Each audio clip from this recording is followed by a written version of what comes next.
Pemirsa, pembangunan infrastruktur PSEL atau pengolahan sampah menjadi energi listrik Denpasar Bali telah resmi dimulai. Proyek ini ditargetkan rampung dan bisa beroperasi pada akhir 2027. PSEL Denpasar didesain untuk mengolah lebih dari 500.000 ton sampah per tahun atau sekitar 40% timbunan sampah di Pulau Dewata. Berikut laporan dari Marcelina Tumondo dan Dani Wijayanto dari Denpasar, Bali. Pemirsa, BPI Danantara menggelar groundbreaking atau peletakan batu pertama yang menandai dimulainya pembangunan infrastruktur PSEL atau pengolahan sampah untuk energi listrik di Denpasar, Bali. PSEL ini tentunya diharapkan bisa memecahkan permasalahan lingkungan sekaligus juga energi di tanah air.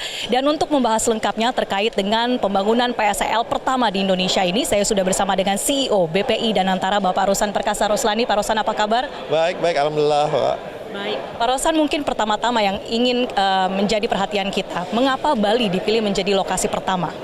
Ya, pertama memang Bali adalah salah satu kota wilayah yang memang sudah masuk dalam kategori darurat sampah, ya. Darurat sampah, dan kita sudah lihat di banyak media sosial juga, di media elektronik dan yang lain-lain, bahwa memang Bali ini yang merupakan salah satu showcase kita di dunia itu mengalami darurat sampah yang sangat tinggi.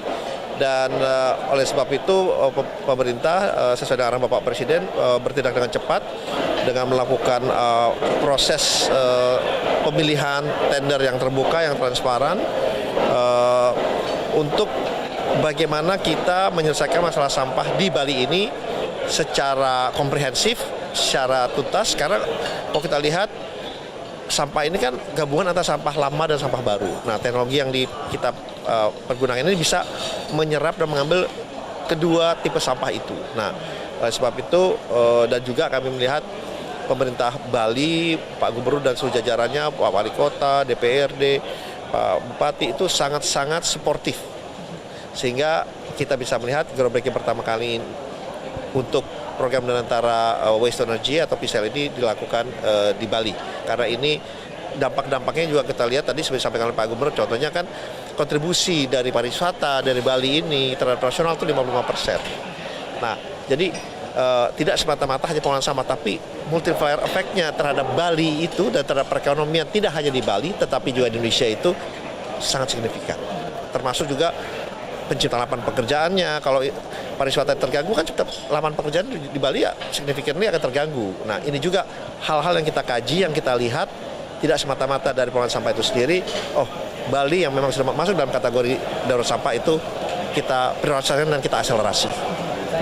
Pak Rosan, ini kan juga menjadi suatu sinergi ya Pak, baik itu dari Danantara, pemerintah ataupun juga dari pihak swasta lainnya.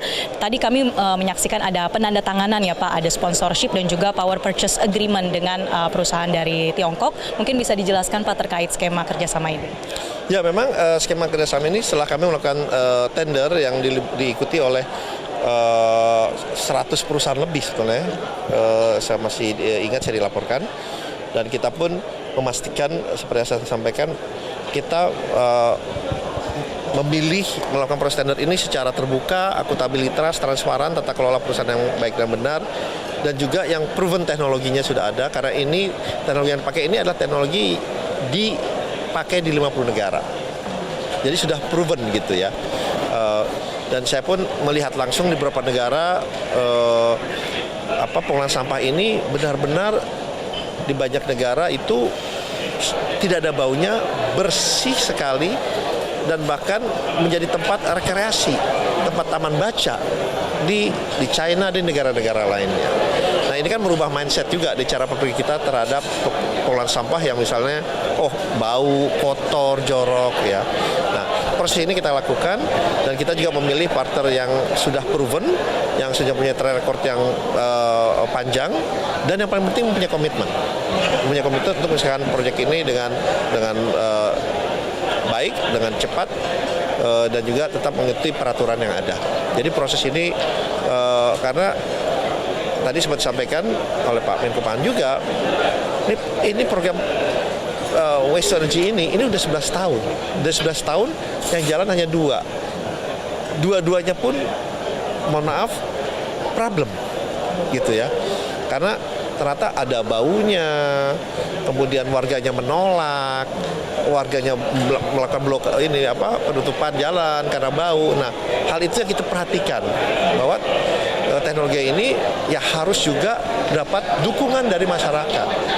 Kalau pengolahan sampahnya itu bau, ya tentunya masyarakat sekitarnya tidak akan menerima. Saya tadi sempat sampaikan bahwa saya pergi ke China, saya bingung kok dibawa ke perumahan mewah. Ternyata di dalam komplek perumahan mewah itu pengolahan sampahnya di dalam situ. Dan bersih dan luar biasa. Jadi itu yang kita lihat dan oleh sebab itu kita memilih partner teknologi dari China setelah melalui proses yang cukup sangat komprehensif. Baik, terakhir Pak, kalau bicara soal prospek kedepannya, tadi kita mendapatkan konteks dari Kementerian LH bahwa ada 34 wilayah aglomerasi yang membutuhkan PSEL ini. Bagaimana Danantara melihat prospek ini, Pak? Ya memang kami melihat ini adalah pekerjaan rumah yang harus kita selesaikan karena ini adalah gabungan dari kita gabungin ada beberapa wilayah kota menjadi satu. Kalau tadinya terpecah-pecah kita gabungkan menjadi satu. Jadi ini memang kalau kita lihat Bali tidak semata-mata dari pasar tapi juga wilayah sekitarnya. Nah ini juga kita lihat, kita bilangnya misalnya wilayah lain, misalnya Semarang Raya, Bandung Raya, itu berarti wilayah kabupaten lainnya juga akan tertanggulangi juga. Jadi memang rencananya ini akan aglomerasi karena ini adalah diperlebar dan diperluas gitu ya. Jadi walaupun misalnya titiknya satu, tapi ini bisa menyangkut beberapa kabupaten, beberapa wilayah kota, dan beberapa wilayah perluasan di sekitar pembangunan dari PISAL itu sendiri. Baik, terima kasih CEO BPI Danantara Pak Rosan. Selamat kembali beraktivitas. Ya. Dan pemirsa, itulah tadi wawancara kami bersama dengan CEO Danantara Rosan Ruslani terkait dengan potensi dari PSEL di Denpasar Bali yang tentunya akan dikembangkan ke depannya di berbagai wilayah lainnya di Indonesia. Dan berbicara soal potensi dari PSEL ini, ditargetkan dapat mengolah lebih dari 500.000 ton sampah setiap tahunnya atau lebih dari 40% total timbulan sampah di Provinsi Bali.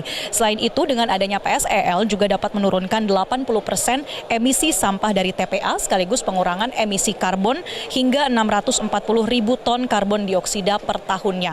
Bukan hanya dari sisi lingkungan dan energi, tetapi investasi yang dilakukan di PSEL ini, yakni senilai sekitar 3 triliun rupiah, diharapkan juga bisa membuka lapangan kerja, terutama adalah lapangan kerja hijau hingga sebanyak 1.200 lapangan kerja, sekaligus juga mengurangi adanya kebutuhan lahan TPA atau pemrosesan akhir hingga sekitar 80%. Tentu kita akan menantikan bagaimana realisasi dari pembangunan PSEL ini yang ditargetkan rampung pada akhir tahun 2027 mendatang. Dari Denpasar, Bali, Marcelina Tumundo, Dani Wijayanto, Metro TV. Jelajahi cara baru mendapatkan informasi. Download Metro TV Extend sekarang.